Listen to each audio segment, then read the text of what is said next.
خلاص نشو او ملای په تمکړه دا دغه رئیس پاکستان چې دغه لکې نه ایمنیت جوړ شو ای پیګان دوی جوړیږي جنت کړ ته عمر رحمت الله جوړ کړو چې کا کټه خوشته شي په چل چې یو جوړ او کای نه اړ یو ډکه مو درد کوي دا سي لار خو موږ په مروته چې اوس پورې نه وځي دا کما پسماندګي دغه دا کچا کورونه اخیړوال بل سړک په غاړه چې کوم دی یا په ځای بادرې توړ پرتا وه دا مطلب دی چې ټنډر به سلی وای چې چراغ پته ولګي دا چې بای دا خو ټنډر راشه سلی وو پیسې منظورې سلی وي او روډ پاس کړ ټیکدار او خلک یې فضا کړل کدا روډ جوړ شي نو دا تاسو ته چې کوم دا تا جوړي یا بخمن به چې کوم دی 10 منټ 8 منټ لار وځي بهرحال افسوس کولی شو موږ ګیلا بیا موږ خلک دوره مطلب دا دی اګنور کړي دي نظرانداز کړي دي هیڅ قسم ترقیاتي کار ما نه ولیده په دغې علاقې چې او نه مې چې کوم دا داسې ونګیري ولیده غربت ته زه خو لا په دې مې سوچ کاوه چې دغه ورسه بیا به دوی ته ورته یم مشرانو ته چې دا تاسو مشران چې کوم څه شی کول دغه وطن شي چېرې مخته به تللي وو دلته ته خو راتلک چې کوم دی 2 ګنټه یې واخیستله په خپل مجبور دلته ته ورغی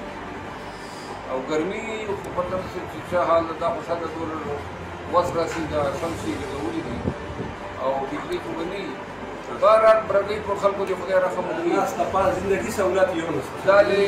یعنې خیل ورسره پراته دي دا بیټرني دي ورسره منځ دا کورو چې کوم دا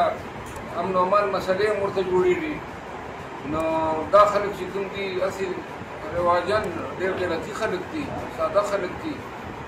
خو بهرحال ډېر ساده دي په کار وایي چې خپل ووټ په ذریعې باندې مو تغیر تبدیلي مو راوستې وی جمعیت والے تاسو ایم این اے ده جمعیت والے مو ایم پی اے ده نه مو روډ شته نه مو بجلی شته نه مو مطلب دا ده چې بل څه خوشحالي شته نه اسپتال شته بیا هم چې کوم دا تاسو د هغو لیډرانو باندې اعتماد کوئ په کار نه ده چې او یو ورته نه بار مو پکړی ده مربتو ته چې تر څو پورې مشتري نه یو دغه برګیو باندې حال وی دی هر مربتي نه به سړک مینده و نه به ترقي مینده و نه به ملازمت مینده و بهرحال زه خو ډېر مایوسه شوم مربتو چې دوره پسمانده علاقه نشته ده دا کومه برګي دي او نه دوره نظرانداز شوده علاقه شته او ما دلته پته وکړه وایي چې سیاسي قایدین چې کوم علاقې دي کوم چې د ایم پي اے ایم این اے جوړ دي نه مړزم دي ته راځي نه بل مړزم دي ته خو تاسو ته پکار ده چې سړی راځي په هلیکاپټر چې راتلک پکار ده ولې چې دا ما مې ورته ویل ما واپس ورکړو نو جیبي کې چېرې بله لار شته ریکورډ کشمیر والا د مالا لار ښه ده وینا نه یو شی دي چې یو شی دي لارې مو دغسې دي پکار ده لږ چې بدل یې غیرت وکړئ چې لیډر درته راځي ووټ غوښتلو لپاره هغه خلک چې کوم داسې مخ در باندې تېر نو په چپلیو یې وکړو دا دې حقدار دي د دغې چپلیو ویشتل دي لکه سر جي دا وایي چې مروت قوم د مخته چره یا ملوکي چې دغه مهربانې چې کومې دا ختم شي ګوره مهربانې خو چې تر څو پورې ویشتلي نه وي 40 سال مسلم 50 سال خلک له ملا نه خلاص نه شي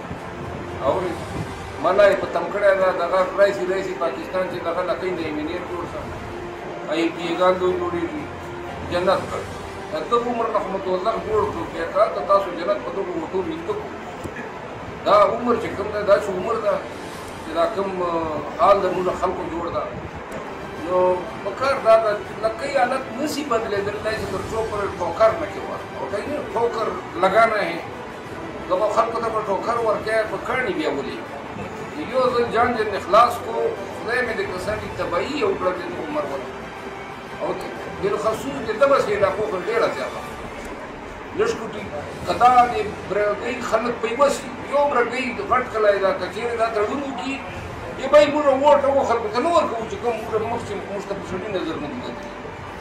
او داسې ووټ په ذریعه باندې داسې قیادت مخې ته راولو چې هغه د علاقې خدمت کوي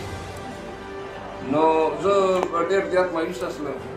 خپل سیاسي لیډرانو نه هم قایدینو نه هم او بالخصوص د منتخب نمایندې چې کوم دي ایم پي اے او ایم این اے الله دې په تاسو رحم وکړي